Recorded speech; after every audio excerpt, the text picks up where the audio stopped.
මට සමහර ළමයි ගැන හිතා ගන්න බෑ ඇයි නිකන් ඒ කියන්නේ නිකන් අර විභාගයක් නැහැ වගේ හැසිරෙන්නේ කියලා. ඒ කියන්නේ පව් ඉතින් සිරාවටම. ඒකෙන් කොච්චර ජීවිතේ වෙනස් වුණාද කියලා දන්නේ ඒකෙන් මිනිස්සු ජීවිතේ වෙනස් කරගත්තට පස්සේ. මොකක් හරි කැම්පස් එකකට ගිහලා ඩිග්‍රියක් කරන එකයි මේ chance එක අරන් තමන්ගේ ගැම්මෙන් අර අම්මලා තාත්තලාගේ ණය ගෙවලා කැම්පස් යන එකයි පට්ට වෙනස්. හරිද? ඒ හැඟීම පට්ට වෙනස්. මට තාම තේරෙන්නේ නැහැ මේ සමහරුන්ට එක තේරෙන්නේ නැත්තේ කියලා. එහෙනම් අපි අර අවෝඩින් සෙරමනි එකේ විශ්වවිද්‍යාල ප්‍රතිපාදන කොමිෂන් සභාවේ චෙයාමන් 2024 දක්වා හිටපු චෙයාමන් ඇවිල්ලා කියනවා මේ විභාගේ පාස් වුණාම අම්මලා තාත්තලා ඔයාට ණයයි කියලා. අම්මලා තාත්තලා ඔයාට ණයයි කියලා. ඒක අතකට ඒක ඇත්ත. කියන්නේ ඒ මිනිසුන්ට මාර ගෞරවයක් නැදින මේ කතන්දරේ අහන්න ඕන නම් ඒක මාර ලස්සන කතාවක් හරිද? ඒකේ කියනවා මේ චෙයාමන් කියනවා එයා යනකොට එයාගේ තාත්තා නැගිටිනවලු. දැන් එයා ඉස්සර පොඩි කාලේ තාත්තා එනකොට එයා නැගිටිනවලු. දැන් එයා යනකොට එයාගේ තාත්තා නැගිටිනවලු. ඒ කතන්දරේ අහන්න. ඒක නිකන් වෙන්න ඕන දෙයක් නෙමෙයිනේ. අපි මොකටද යනකොට අපි යනකොට තාත්තා නැගිටින්නේ. කියලා තාත්තෙන් අහන්න ගියෙත් නැල්ලු. දවසක එයාගේ අම්මා කියන දේ අවුරුදු 50 ගණන් විතර එක්කෙනෙක්. UGC එකේ චෙයාමන් කියන්නේ මිනිස්සෙක් ලංකාවේ ගන්න පුළුවන් ලොකුම තනතුරක්. හරි? කෙනෙක් කියනවා ඒ තාත්තා නැගිටින්නේ දැන් ඒගොල්ලෝ පොඩි පවුල් වලින් ආපු කට්ටියලු අර එයාගේ අම්මා හැම පන්සලට ගියාම අම්මාව අඳුන්වන්නේ එයා කලින් ජපුරේ උපකුලපතිතුමා උපකුලපතිතුමාගේ අම්මා කියලාලු තමයි හඳුන්වන්නේ. අර අම්මට පවා ගෞරවයක් ඇවිල්ලා තියෙන කියන්නේ පන්සලේ හෝ හම්බෙන මිනිස්සු ඒ අම්මට ගරු කරනවා මේ උපකුලපතිතුමාගේ අම්මා කියලා. ඒ තාත්තට ගරු කරනවල මිනිස්සු උපකුලපතිතුමාගේ තාත්තා කියලා. මම එහෙම තැනකට ගිහින් නැතත් මටත් ඒ වගේ අත්දැකීම් තියෙනවා. ඒ කියන්නේ සමහර වෙලාවට අපේ අම්මට තාත්තට සාමාන්‍ය වරප්‍රසාද වලට වඩා වැඩි වරප්‍රසාද සමහර තැන්වල හම්බෙලා තියෙනවා අනුරාධගේ අම්මා හින්දා. මං එච්චර පොරක් නෙමෙයි. නමුත් අනුරාධගේ තාත්තා හින්දා තාත්තට එහෙම වරප්‍රසාද හම්බෙලා තියෙනවා. ඔයාව හඳුන්වන්නේ ඔයාගේ තාත්තගේ නම කියලා එයාගේ පුතා කියලා නම් ඔයා ජීවිතේ ගත්ත එච්චර ඇචීව්මන්ට් එකක් නැහැ. ඔයාගේ අම්මගේ නම කියලා එයාගේ පුතා කියලා නම් ඔයා ගත්ත එච්චර දෙයක් නැහැ. දැන් එහෙම මිනිස්සුත් ඉන්නවා අවුරුදු 40ක් 50ක් ගියාට පස්සේ තඳුන්වන්නේ මෙන්න මෙයාගේ පුතානි කියලා. හැබැයි ඔයාගේ අම්මව තාත්තව අඳුරන්නේ ඔයාගේ නම කියලා. ඔයාගේ අම්මා, ඔයාගේ තාත්තා කියලා නම් ඔයා මේ මිනිස්සුන්ට ලොකු දෙයක් අරන් දීලා තියෙනවා.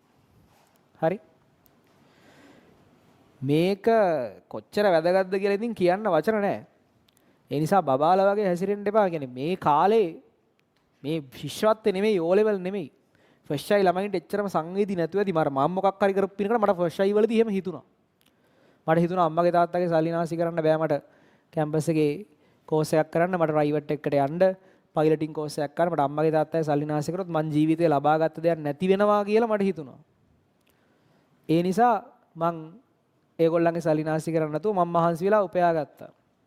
ඊට පස්සේ මට පයිලටින් කරන්න ඕන වෙච්ච හින්දා මං ඊට පස්සේ මගේ සල්ලි වලින් ඒ කෝස් එකත් කරා. දැන් ඊළඟ අවුරුදු ඉවර වෙන්නත් තියෙනවා.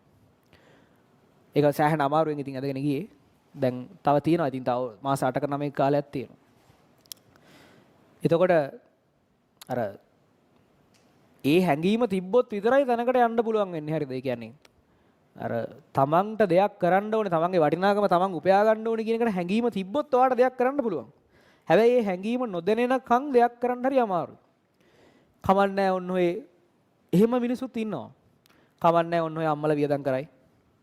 ඔය මොකක් හරි කරලා දෙයි. වාහනයක් අරන් දෙයි මට. එහෙම වුණොත් ඉන්නවා. හරිද? එහෙම වුණොත් මම දැකලා තියෙන ඕන තරම්. නමුත් අර ඒක අර අම්මලා තාත්තලාට ගෙනියන්න පුළුවන් තැනට ආව ගෙනහිල්ලා ප්ලේස් කරාට පස්සේ එච්චරම තමයි. එතනින් එහාට වගේ ජීවිතේ ලොකු ජයග්‍රහණයක් ගන්න බෑ. ඒ කියන්නේ දැන් ওই සමහර ළමයි මේ දවස්වල මට මැසේජස් දාලා මට කතා කරලා හම්බෙලා අහනවා සර් මට මේ දැන් තත්ත්වෙ මෙන්න මෙච්චරයි S3යි තියෙන්නේ. C3ක් විතර තියෙන්නේ. මට ඒ තුනක් ගන්න පුළුවන් වේද කියලා අහනවා. තමන් ගැන ප්‍රශ්න කරන්න එපා. තමන් ගැන විශ්වාසයෙන් තමන්ගේ උපරිමයේ කරලා තමන් කවුද කියලා එක සැරයක් බලන්න. නැත්තම් ඔයාලත් ඔයාලා ගැන හිතාගෙන ඉන්න හැමදාම නිකන් ඔහේ පාවෙන හිස් ජීවිතයක් කියලා තමයි ඔයාලත් ඔයා ගැන හිතාගෙන ඉන්නේ. ඔයාවත් ඔයාව විශ්වාස කරන්නේ නැහැ කවදාවත් ලොකු වැඩකදී. කලින්ම එක එක මිනිසුන්ගෙන් අහා ඉන්න එපා මට S3යි මට C3යි මට B3යි මට A3ක් ගන්න පුළුවන් වේද කියලා අහගෙන ඉන්න එපා. කරලා බලන්න. පොඩ්ඩක් විනයක් ඇතුව වැඩ කරලා බලන්න. ටිකක් අර යකෙක් වගේ ඩෙඩ් ફોකස් එකකට එන්න. ඔය මම දැකලා තිනවා තර්ඩ් ෂයි උන් මම පන්ති වල කියනවා තර්ඩ් ෂයි උන් ඇවිල්ලා මේ ඉස්සරහා බෝලිං වල ඉන්නවා අර රොටරි ඔය පළ টොප් ලිස්ට් එකේ ඉන්න කොල්ලෙක් එහෙම ඉන්නවා. මේ ඌ තර්ඩ් ෂයි උට කලින් ෂයි එකේ S එකක් තියෙන. මේ මෙතන මේ කලින් පිස්සු ගල ඉඳලා යාළුවොත් එක්ක ඉඳලා ඊට ටික කාලයක් යනවා. ඒක තේරෙන්න දැන් ওই හිටපු යාළුවෝ නෑ මේ ප්‍රශ්නයක් ආපුවම කවුරුවත් නෑ අනිත් එවුන් එක එක දේවල් වලට යනවා අපිට ඉන්නේ අපි විතරයි කියලා තේරෙන්න යම් කාලයක් ගත වෙනවා. ඊට පස්සේ උන් ඇවිල්ලා ඉස්සරහා බෝලිං වල එහා පැත්තේ මෙහා පැත්තේ එක කවුද කියලා උඩ වැඩක් නැහැ. උදේ එනවා. එහා පැත්තේ ඉන්නේ යාළුවෙක් නොවෙන්න පුළුවන් එදාට ඉන්න එකෙක් ඉන්නේ. එහා පැත්තේ ඉන්නේ තව එකෙක් ඉන්න පුළුවන් එදාට ඉන්න එකෙක් ඉන්නේ. මූ ඉන්නේ වැඩේ. මූ ෆෝකස් කරගෙන ඉන්නේ. මූ පට්ටම අවධානයෙන් ඉන්නේ මේ පන්තියේ. මොකද්ද වෙන්නේ කියන එක ගැන ඌ අවධානයෙන් ඉන්නේ. එහෙම අවබෝධයකට එහෙම අර ඩීප් අවබෝධයකට ජීවිතේ එන්න මොකක් හරි කෙලවීමක් වෙන්න ඕනේ. මනුස්සයෙක්ට. එක්ක ෂයි එකක් ෆේල් වෙන්න ඕනේ. එහෙම නැත්තම් සමහරලාට තමන් අර තමන් හින ලොකු කරගෙන හිටපු දෙයක් නැති වෙන්න ඕනේ. දැන් මේ දවස්වල ඕන තරම් FAS එම නැති වෙනවා තියෙන්නේ උන්ට. ලොකු කරගෙන තිබිච්ච දෙයක් නැති වෙන්න ඕනේ. ඒතර තේරෙනවා තමන්ව නිකන් අවලංගු කාසියක් වගේ විසික් වෙලා ගියා. අර ගොඩක් දෙයක් අවබෝධ වෙලා යනටක් ගාලා. ඊට පස්සේ තේරෙනවා තමන්ගේ ජීවිතේ තමන්ට දෙයක් තියෙන්නේ තමන් දෙයක් ගොඩනැංගුවොත් පමණයි කියලා. තමන් දෙයක් හැදුවොත් විතරයි. තමන්ට වටිනාකමක් තියෙන්නේ. කොල්ලෙක්ටද කෙල්ලෙක්ටද තමන්ට වැලියු එකක් තියෙන්නේ තමන් දෙයක් හැදුවොත් විතරයි. ඒ වැලියු එක තමන් උපයාගත්තොත් විතරයි එන්නේ. හරි. ඒ හින්දා හිතලා වැඩ කරන්න. දවස් 29ක් කියන්නේ කොච්චර ලොකු වෙලාවක්ද? කොච්චර දෙයක් කර හැකිද? හැබැයි ඉතින් පට්ට විනයක් තියෙන්න ඕනේ. අනිවාර්යෙන් මම මේකේ ගේම ගහනවා කියලා විනයක් තියෙන්න ඕනේ. එහෙම විනයක් තිබ්බට බෑ. ඊට පස්සේ තමන් ඒකට අදාළ දැන් ගොඩක් කිව්ුන්ට ගෝල් එකක් තියෙනවා. මං කරන්න ඕනේ කියලා හිතෙනවා. ඊළඟ මොහොතේ ආයිත් වෙන පිස්සුවක් කරනවා. ආයිත් කම්මැලි. ආයිත් එහා පැත්තකට එක්ක කතාවක් දානවා. ආයිත් නිදිමතයි. පට්ට අපරාධ මේක විශ්ුනොත් පට්ටම අපරාධ. මේ chance එක කියන්න දෙරෙන්නේ නැහැ මේකේ වටිනාකම. ඒක කරගත්ත මිනිස්සෙක් තමයි ඒකේ වටිනාකම දන්නේ. මං කියන්නේ මේ එහෙමයි. ඔයා ගිහිල්ලා මේකේ කෝස් එකක් කරලා රස්සාවක් කරනවා කියන එක එකක්. සමහරට ඒ රස්සාවේ පඩිය පොඩි ගාණක් වෙන්නත් පුළුවන්. ඊට වඩා මේකෙන් ඔයා ගැන හදාගන්න විශ්වාසය වෙන කිසි දෙයකින් හදන්න බෑ. හරි. ඔයා මාර විශ්වාසයක් ඔයා ගැන හදන්නේ මේක කරගත්තොත් එහෙම.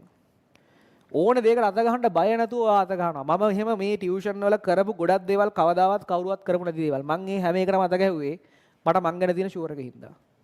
කවුරුවත් කරපු නැති ගොඩක් දේවල් අපි කරා. මට මං ගැන ෂුවර්. මං දන්නවා මම දෙයක් කරලා හරියට කරලා තියෙනවා. එහෙනම් මං අලුත් දෙයක් කරලා ඒකත් මං හරියට කරයි කියලා විශ්වාසයක් මම ළඟ තියෙනවා. ඔය කියන විශ්වාසය උපයා ගන්න වෙන විදියක් නැහැ. Tamanට මොකක් හරි ඕ වගේ වෙන බරපතල බාධකයක් ජයගෙන තමයි ওই විශ්වාසය උපයා ගන්න වෙන්නේ. එතනින් පස්සේ තමයි අර ලෝකේ 197ක් විතර මිනිස්සු ඉන්න 97ක් නෙමෙයි. මේ ලෝකේ සතුටින් අර නිකන් අර ෆයිනෑන්ෂල් ෆ්‍රීඩම් තියාගෙන ඉන්න මිනිස්සු 101යි. කැමති දෙයක් ගන්න පුළුවන්, කැමති තැනක යන්න පුළුවන්. අර ජීවත් වීම ගැන සතුටින් ජීවත් වෙන මිනිස්සු 101යිනේ. 199ක් එදිනදා ප්‍රශ්නවල ඉන්නේ. හෙට බිල ගෙවා ගන්නේ කොහොමද? දැන් ඕන තරම් ඉන්නේ මිනිස්සු එහෙමනේ. වාහන ඕන තරම් මේ දකින්නවා පොඩි වාහනයක්වත් ගන්නෙ කොහොමද? ප්‍රශ්නවල ඉන්නේ 199ක්. මේ නිකන් නෙමෙයි. මේ විනය නැතිකම එච්චරයි. මුළු කාලේ මේ මිනිසුන්ට ලොකු හීන තියෙනවා. ඒත් විනයක් නැහැ. ඒක පවත්වා ගන්න බෑ. මොකක් හරි මොටිවේෂන් වීඩියෝ එකක් බලනවා එදාට හිතෙනවා හරි මං වැඩේ කරනවා කියලා ඊළඟ වෙලාවේ ආයිත් සාමාන්‍ය ගුණාම තමයි.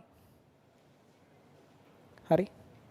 ඒ නිසා මේක හිතට අරගෙන කරගත්තොත් මේ දවස් 29ත් ඇති ඔයාගේ අකුරු දෙකක් විතර වෙනස් කරගන්න. හරිද? ඒ කියන්නේ ප්‍රතිඵලයේ අකුරු දෙකක් විතර උඩ දාගන්න මේ දවස් 29ත් ඇති.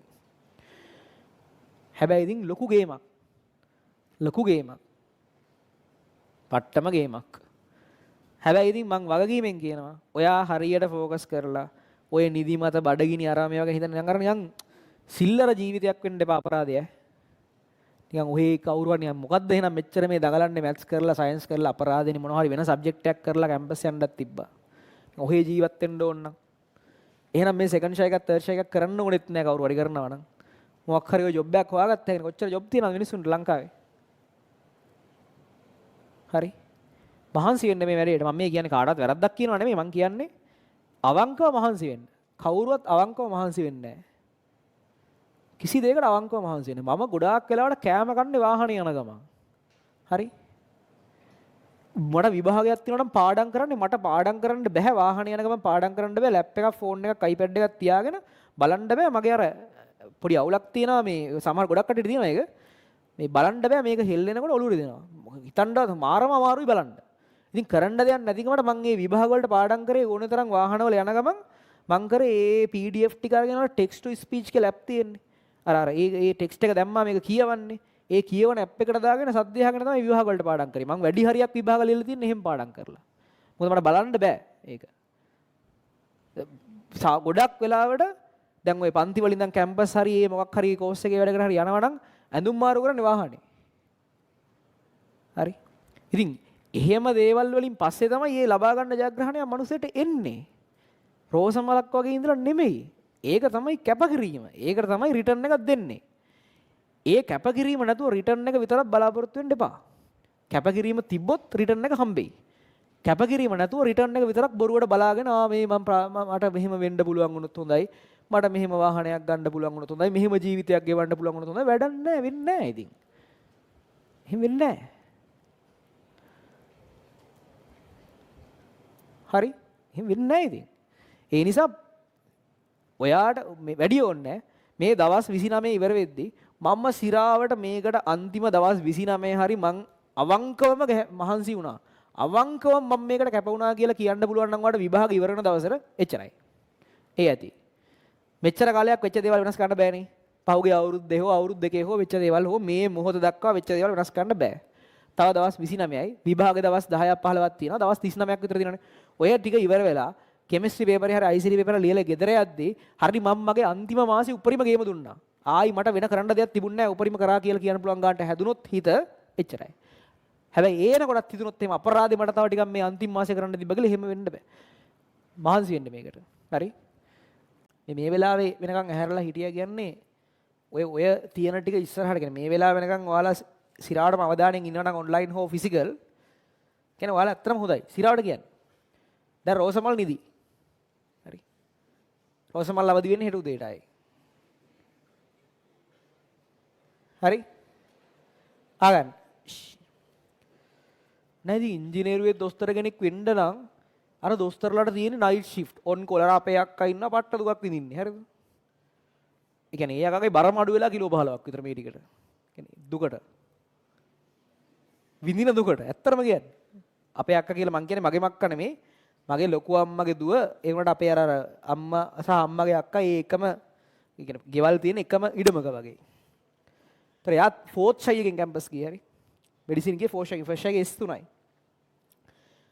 4th ෂයි එකෙන් කැම්පස් ගියේ කොහොමද කියලා අහනවා නම් ෆස්ට් ෂයි එකේ S3යි දෙවෙනි ෂයි එකේ CSS වගේ රිසල්ට් එකක් තුන්වෙනි එකේ අඩු රිසල්ට් එකක් 2012 කොහෙද අවුරුද්දක තුන්වෙනි ෂයි එක කරපු මිනිසුන්ට විභාග දෙපාර්තමේන්තුවෙන් අවුලක් වෙච්ච හින්දා තුන්වෙනි ෂයි එක කරපු මිනිසුන්ගේ රිසල්ට් පොඩ්ඩක් වැරදිලා ආයි ෂයි එකක් දුන්නා උන්ට කැම්පස් යන්න. 4th ෂයි එක කරලා අක්කා කැම්පස් ගියේ. 2012 කොහෙද? අයිලන්ඩ් 11th අන්තිමට 4th ෂයි එකේදී. හරි. බාහන මිනිස්සෙට තියෙන කියන්නේ වැරදිලාත් හරියන්න පුළුවන් විදිය. ෆස්ට් ෂයි එකේ ඉඳන් පාඩම් කරා හොඳට. ඒත් රිසල්ට්ස් තිබුණේ නැහැ. ෆස්ට් ෂයි එකේ පාඩම් කරන්න නැතුව නෙමෙයි. රෑ එකමාර දෙනා පාඩම් කරනවා. වැරදිලා හරියන්න ගිහිල්ලා හරියපු විදිය. දැන් ඒ කියන්නේ දැන් එහෙම දැන් කතන්දර තියෙන්න පුළුවන් ඕන තරම්. දැන් නුවරඑළියේ හොස්පිටල් එකේ වැඩ කරන්නේ. මේ අර මෙඩිසින් කරත් ඉන්ජිනියරින් කරත් ඉතින් කට්ටම තමයි ඉතින් ඒ කට්ට විඳින්න තමයි යන්නේ. ඒකේ ඊට වඩා ලොකු ආතල් එකක් තියෙනවා අනිත් පැත්තට. ඒක රස්සාවක් විතරක් නෙමෙයි තව ඊට වඩා ලොකු ඒකේ තියෙනවා දෙයක්. මොකක් හරි ඉස්සරහට යනකොට Tamanට ආසහින්දනේ කරන්නේ. නැත්නම් ඉතින් ඉන්ජිනියරින් මෙඩිසින් වල විතරක් නෙමෙයි තව ඕන තරම් හොඳ කෝසස් තියෙනවා. ඉතින් ඒ කැමති කෝස් එකකට යනකොට මේ කට්ටක් තියෙනවා අනිවාර්යයෙන්.